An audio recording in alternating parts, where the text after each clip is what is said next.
First on 6 here tonight, Green Country runners mourn the loss of one of their own. A 27-year-old man collapsed and died yesterday during the Route 66 marathon.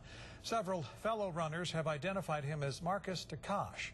News on 6 reporter Chris Wright has more on the loss in our top story. Avid runners like Shauna Simpson are the first to admit that they're a special breed. It's a shared passion, so she says when a runner dies, everyone feels the loss.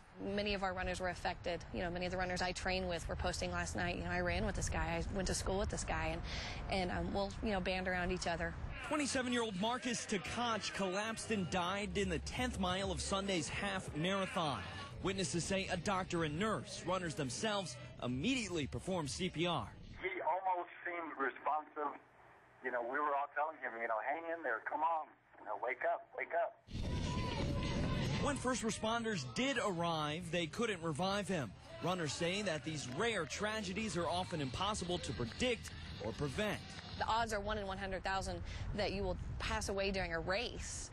And for every race, we put hours of training in prior to that race, so it is a very strange phenomenon. But the Route 66 marathon continues to beat the odds. 21-year-old Shel Tavander died during the race just 2 years ago. He had recently taken up running.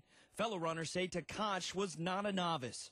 According to OnlineRaceResults.com, he ran in a number of races over the past year. Authorities have yet to determine the cause of his death, but runners hope that this tragedy does not deter people from participating in their sport.